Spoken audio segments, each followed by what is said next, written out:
రాష్ట్రంలో మొక్కజొన్న కొనుగోలు చేయట్లేదంటూ ప్రభుత్వంపై విమర్శలు చేశారు ఎంపీ డీకే అరుణ.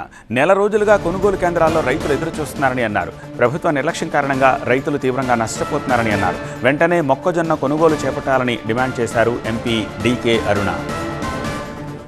మార్కెట్కు తీసుకొచ్చిన నెల రోజులైనా కూడా అక్కడ ధాన్యం అంటే మొక్కజొన్న కొనేటటువంటి పరిస్థితి లేదు. ఏదైతే వాళ్ళకు ఎంఎస్పీ ఉందో 2400 ఎంఎస్పీని కూడా వీళ్ళు కొనలేక మార్కెట్లు అన్ని రోజులు వండుకోలేక రైతులు బయట 1600కే అమ్ముకునేటటువంటి పరిస్థితిని కూడా చూస్తున్నాం. సో 800 రూపాయలు రైతు ఒక క్వింటాల్ దగ్గర నష్టపోతున్నాడు.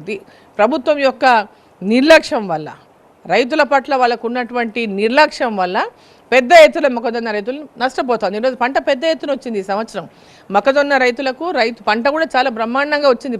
వాళ్ళకి ఉత్పత్తి పెద్ద ఎత్తున ఉత్పత్తి అయింది. ఒక ఎకరాకు 30 క్వింటాల నుంచి 40 క్వింటాలు పడినాయి. వీళ్ళం 25 క్వింటాలే తీసుకుంటామంటున్నారు. అయితే మరి రైతులు మిగతా పంట ఎక్కడ అమ్ముకోవాలి? తక్కువ ధరకు బయట అమ్ముకోవాల్సి వస్తుంది. సో ప్రభుత్వం ఇవన్నీ దృష్టిలో పెట్టుకొని మొక్కజొన్న రైతులకు ఎక్కడ కూడా అన్యాయం జరగకుండా ఇమ్మీడియట్గా ప్రభుత్వం చర్యలు తీసుకోవాలా. మార్కెట్లలో ఉన్నటువంటి మొక్కజొన్నను ఎంబడే కొనాలి. అక్కడ నుంచి ఇమ్మీడియట్గా ట్రాన్స్పోర్ట్ కూడా చేయాలి.